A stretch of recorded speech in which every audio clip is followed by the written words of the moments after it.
Bismillahirrahmanirrahim. Alhamdulillahilladzi allafa baina qulubina fa asbahna bi ni'matihi ikhwana. Salawatullahi wa salamuhu ala nabiyil mustafa wa ala alihi wa ashabihi al-mujtaba, amma ba'du. Qala Allah Ta'ala, a'udzu billahi minasy syaithanir rajim. Bismillahirrahmanirrahim. Wa nunazzilu minal Qur'ani ma huwa shifaa'un wa rahmatun lil mu'minin wa la yazidul zalimina illa khasara. Shadaqallahul azim. Kaum muslimin dan muslimat Jamaah Masjid Al-Mustaqim yang dirahmati dan dimuliakan Allah Subhanahu wa Ta'ala, Bapak Ibu yang berbahagia, Allah beri kita nikmat yang banyak. Karena itu kita juga harus banyak-banyak bersyukur. Mari kita syukuri, baik itu nikmat yang kecil apalagi nikmat yang besar, nikmat yang zahir dan nikmat yang batin. Maka sama-sama kita ucapkan alhamdulillahi rabbil alamin. Mudah-mudahan dengan bersyukur ini kita semua mendapatkan keberkahan dari Allah Subhanahu wa Ta'ala. Selanjutnya kita bacakan salawat dan salam kepada Habibullah. Allahumma salli ala sayyidina Muhammad wa ala ali sayyidina Muhammad. Assalamu alayka ya Rasulullah. Semoga kita menjadi umat yang dicintai Nabi dan disyafaatkannya di hari akhirat nanti. Kami ucapkan ribuan terima kasih. Maafkan kami Bapak Ibu bila ada kesalahan ataupun kekurangan di dalam penyampaian santapan rohani Ramadan kita malam ini. Para orang tua kami yang dimuliakan, alim ulama cerdik pandai, para ustadz, Pak Imam sebagai tokoh agama, begitu pula Pak RT dan Pak RW sebagai tokoh masyarakat, umumnya semua jamaah, terutama yang telah hadir di rumah Allah yang mulia ini. Al-hadirin wal hadirat rahimakumullah. Hari ini kita sudah berada di bulan Ramadan yang penuh dengan keberkahan. Ternyata di dalam sejarah Islam banyak peristiwa-peristiwa besar yang terjadi di bulan yang mulia ini. Karena itulah MDI Kota Pekanbaru menentukan judul santapan rohani Ramadan kita malam ini, peristiwa-peristiwa besar di bulan Ramadan. Di antaranya yang pertama adalah nuzul Quran. Sekali lagi, peristiwa besar yang terjadi di bulan Ramadan ini, yang pertama adalah nuzul Quran. Pertama kali turun wahyu, yang kisahnya ketika Nabi kita berada di Gua Hiro, didatangi oleh malaikat Jibril. Jibril mengatakan Iqra, maka Nabi menjawab ma ana biqori. Sampai Jibril menyampaikan firman Allah, menurunkan wahyu yang pertama, yaitu awal surah Al-Alaq ayat 1 sampai 5. Bismillahirrahmanirrahim. Iqra bismi rabbikal ladzi khalaq, khalaqal insana min 'alaq. Iqra wa rabbukal akram alladzi 'allama bil qalam, 'allamal insana ma lam ya'lam. Inilah ayat Al-Quran yang pertama kali turun ketika Nabi kita berada di Gua Hiro. Ternyata kejadian ini terjadi pada bulan Ramadan seperti sekarang kita berada di dalamnya. Maka nuzul Quran ini selalu kita peringati tepatnya tanggal 17 Ramadan, karena ini merupakan sejarah yang sangat berharga, peristiwa yang sangat bersejarah bagi kita umat Islam. Karena disinilah Nabi kita dilantik menjadi Rasul, diangkat ketika Nabi kita berumur 40 tahun. Bapak Ibu, saudara-saudari jamaah salat tarawih yang dimuliakan Allah. Kemudian peristiwa yang kedua, peristiwa yang sangat besar yang ada hanya di bulan Ramadan ini dan takkan kita temukan di bulan-bulan lain. Yang kedua adalah Lailatul Qadar. Ternyata Lailatul Qadar itu juga cuma ada di bulan Ramadan saja. Di dalam setahun ada 12 bulan. Walaupun kita menunggu-nunggunya dalam 11 bulan yang lain, kita tak akan bertemu dengan Lailatul Qadar. Dengan jelas Allah mengatakan Lailatul Qadri khairum min alfi syahr. Malam kemuliaan itu lebih baik daripada 1000 bulan. Apa yang terjadi pada malam itu? Tanazzalul malaikatu warruh. Para malaikat turun bersama Jibril. Jadi Lailatul Qadar itu turunnya para malaikat dan malaikat Jibril. Apabila ketika Jibril dan malaikat turun, maka terjadilah Lailatul Qadar. Apabila saat itu kita beribadah, Jibril dan malaikat turun, kita sedang beribadah, apapun ibadahnya, maka ibadah kita lebih baik daripada ibadah 1000 bulan. Kalau dihitung-hitung Bapak Ibu, 1000 bulan itu lebih 82 tahun. Tapi tak sampai 83 tahun. Umur kita mungkin cuma 70 tahun. Tapi sekali kita dapat Lailatul Qadar, maka ibadah kita sudah lebih daripada 82 tahun. Tentu ini adalah orang yang mulia karena ibadahnya lebih panjang daripada umurnya. Ibadahnya, amal solihnya lebih banyak daripada umur yang Allah berikan kepadanya. Nabi Muhammad adalah orang yang mulia. Bapak Ibu, Nabi kita itu puasa sebanyak 9 kali. 9 tahun Nabi hidup, berarti seumur hidup Nabi beliau berpuasa selama 9 kali, berarti 9 tahun. Setiap Ramadan Nabi kita mendapatkan Lailatul Qadar.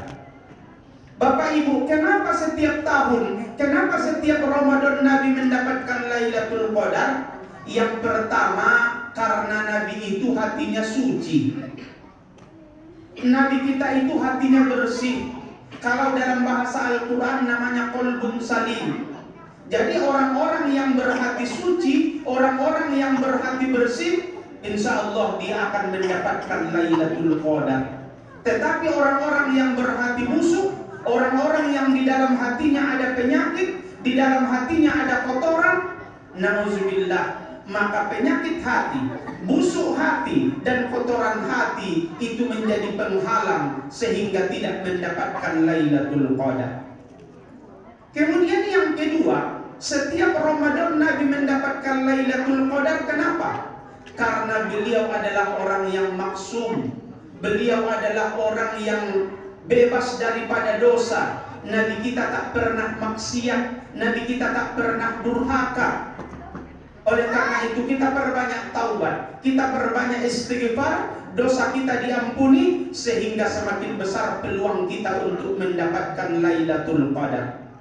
Kemudian satu lagi Bapak Ibu, Nabi kita itu mendapatkan Lailatul Qadar. Kenapa? Yang ketiga, karena harta beliau harta yang suci, harta beliau harta yang bersih. Nabi kita tidak pernah memakan harta yang kotor. Nabi kita tidak pernah memakan harta yang haram.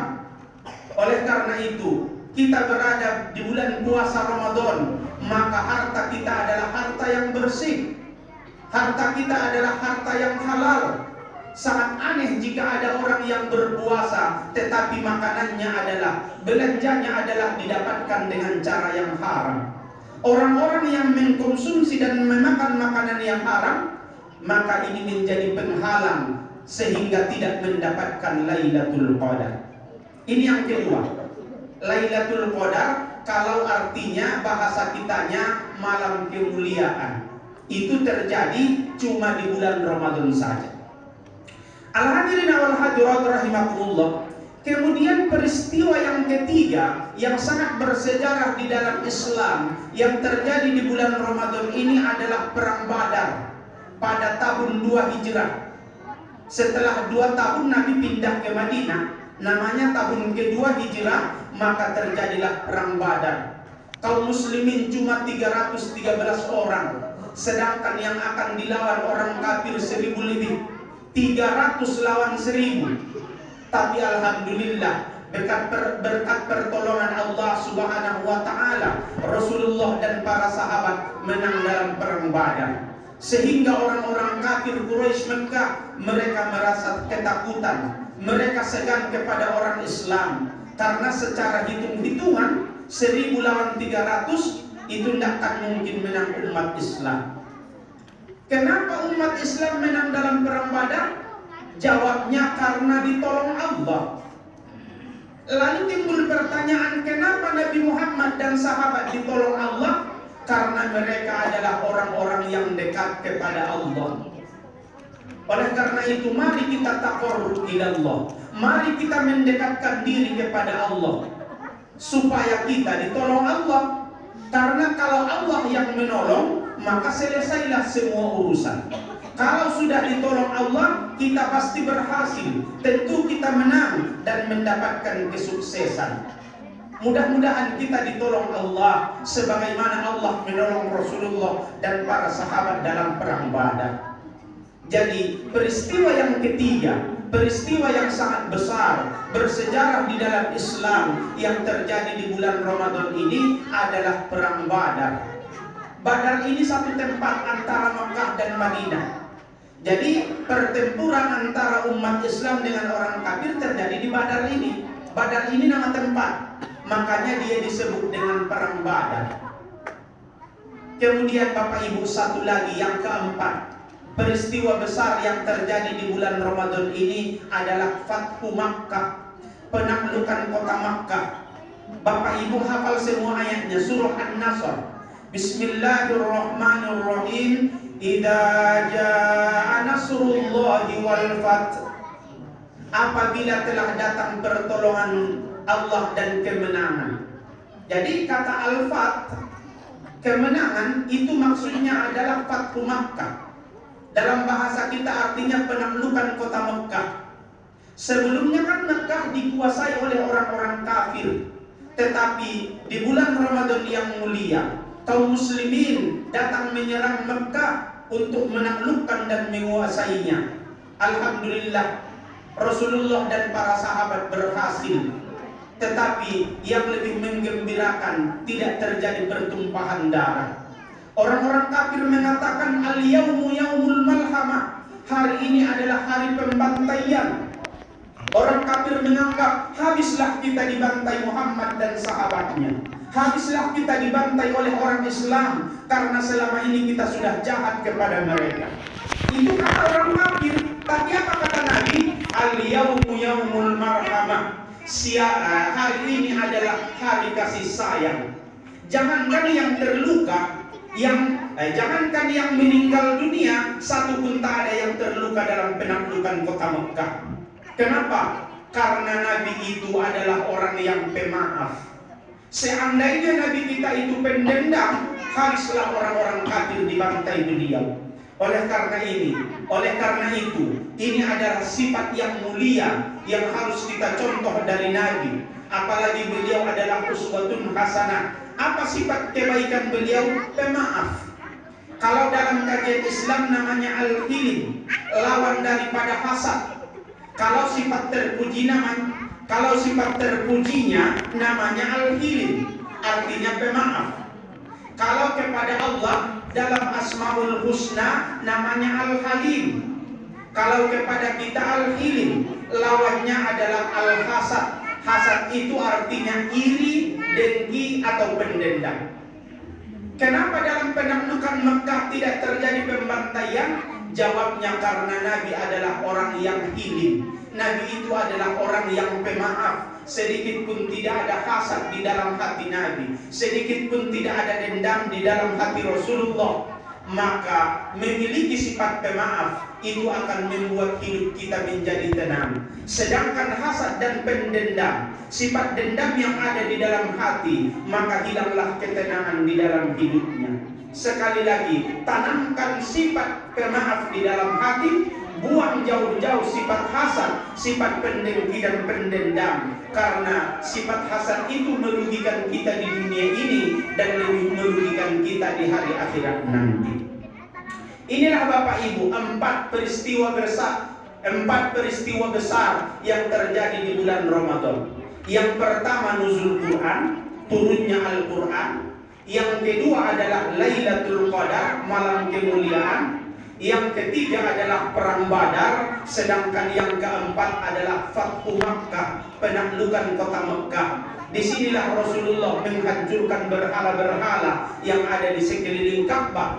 Dihitung ternyata sampai 360 berhala yang ada di sekitar Ka'bah, sembahan orang-orang jahiliyah yang dihancurkan oleh Rasulullah dan para sahabat. Demikianlah yang bisa kita sampaikan dalam pertemuan yang mulia ini. Mudah-mudahan bermanfaat bagi kita semua. Sekali lagi kami ucapkan ribuan terima kasih. Mohon maaf bila ada kesalahan dan kekurangan. Kita tutup dengan